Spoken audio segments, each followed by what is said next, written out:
special day. So everyone who doesn't know me, I'm Jamie. I've been friends with Sarah for 25 years. I met her, well, when I moved down the street. And ever since we've been inseparable. I mean, if we weren't outside, riding bikes, playing hopscotch, dodging the paintballs that her brothers would try to shoot at us, we would be at the dog track, helping Peter pet on the dogs. Lots of summer nights at the dog track. I always loved it. As children, Sarah and I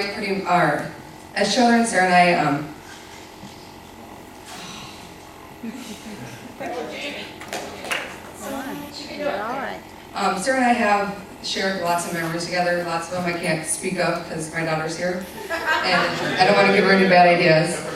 But some that I can talk about is when me and Sarah brought the class hamster home. And I'm not going to point any fingers, but somebody forgot to shut the gate on the door. I'm pretty sure Higgins had a second meal that night. We never saw it since. And the talent show that Maureen helped us out with, that we got booed off the stage. Yeah, it was pretty bad. It was pretty bad. But even though I moved away and Sarah then eventually moved away to California, we still stayed in contact and have been best friends and talked to each other about everything. And one day she called me talking to me about this guy she met from work, and it started off as he was funny, and then they started talking about how they were dating, and then it went into Zach's moving in with me.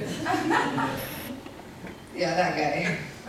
So I knew he was obviously something special, but I didn't know how special until the day I got the phone call. The phone call I've been waiting for 10 years of her telling me she's moving home. And so then I asked her, well, what about that guy? The guy you've been talking about, Zach. And she said, I couldn't do it without him, he's moving with me. So I wasn't sure if he was just dumb, or if it was true love. I mean, who would want to move to Minnesota where they have those accents, you know? And maybe in June there's a 90% chance of snow. I mean, so then I got to know Zach over the last year, and you know, he was great to Haley, and we've run some races together, and I can see exactly why Sarah fell in love with Zach, and I just want to toast to you guys, and I'm happy that my best friend met someone so amazing that makes her this happy. Congratulations, and to many more years of happiness. I love you.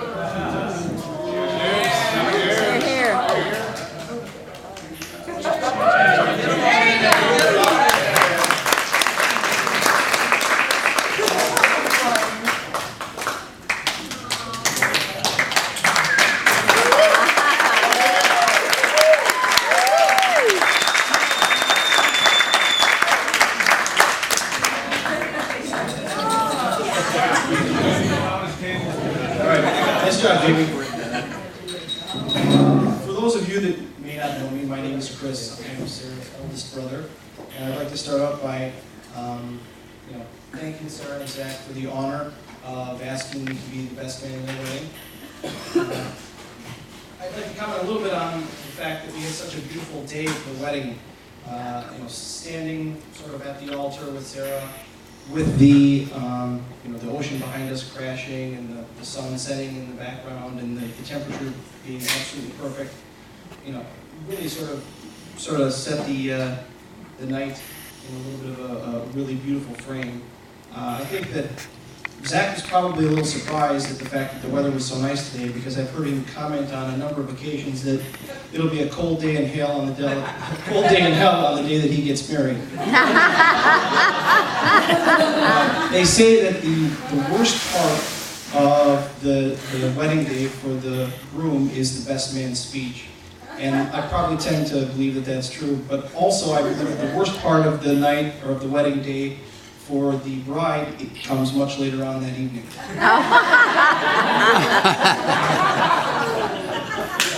Many of you might have noticed that Zach has some tattoos and has some piercings. I tend to believe that men with tattoos and piercings tend to make better husbands, because they're used to enduring excruciating pain. But on a more serious note, my sister Sarah is really one of the most wonderful people that I know. Words could really never do justice or illustrate how amazing she is.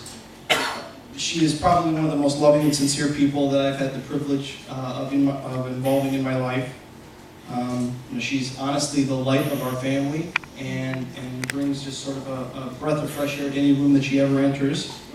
One thing I will say about Sarah is that she has a fantastic sense of humor, which I think is demonstrated at the fact that she married Zach this afternoon.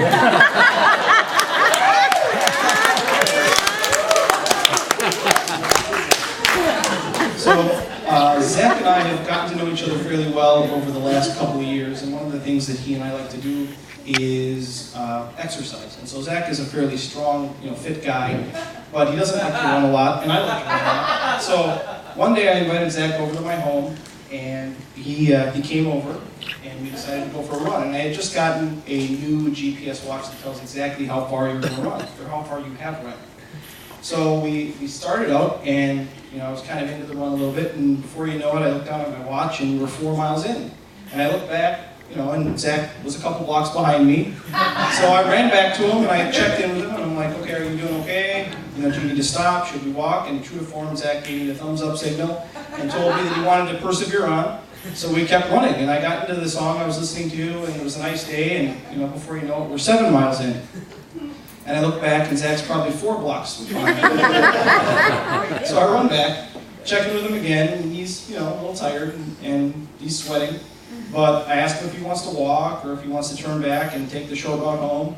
And he's like, no, gives me the thumbs up signal, and we continue running. And at that point, I sort of realized that we were about 4 miles away from home. So that was the fastest we could get home. And I didn't tell Zach that because I didn't want him to panic. But we ran 4 miles home, and Zach ran the entire way. We got to my front door, and he seemed like he was fine, didn't complain. We walked up into my house, and I realized at that point that Zach had ridden his bike to my house. So I felt horrible, and I offered to load Zach's bike into my car and drive him home. And he told me no problem at all. He was going to ride home, and definitely didn't need a ride. So he insisted, and I let him ride home. And I was sort of surprised that he was able to ride home after running almost 11 miles. I was exhausted. I sat down on the couch and didn't move for a couple hours. I was not surprised, however, that the next day Sarah told me that Zach had spent the rest of that day and the following entire Saturday on the couch, sore, unable to move, and just literally frozen up. And I think that story sort of illustrates some of Zach's most amazing qualities and some of the things that I find really most noteworthy about him. He's for sure one of the most hardworking, tenacious, and determined people that I know. He perseveres through unbelievable things without so much as one word of complaint. In addition, I think he is a incredibly caring, incredibly loving, unbelievably patient person to the infinite degree. And he has truly one of the most pure and selfless hearts of anybody that I know. Together, Zach and Sarah are a beautiful couple. They have grown together and become better individuals as their relationship has blossomed. And it's been my true pleasure to witness this absolute miracle. Sarah, I feel I would be remiss, Sarah and Zach, I feel I would be remiss in my duties as best man if I didn't at least offer a little bit of marriage advice. So here it is. Sarah, the remote is Zach's. It's Zach's remote. I agree. Good advice for all of us married people. Congratulations, Sarah and Zach. A famous writer once said that marriage is a contest in generosity. That doesn't mean that you necessarily try and outdo each other every year at Christmas, although in my experience that tends to help. It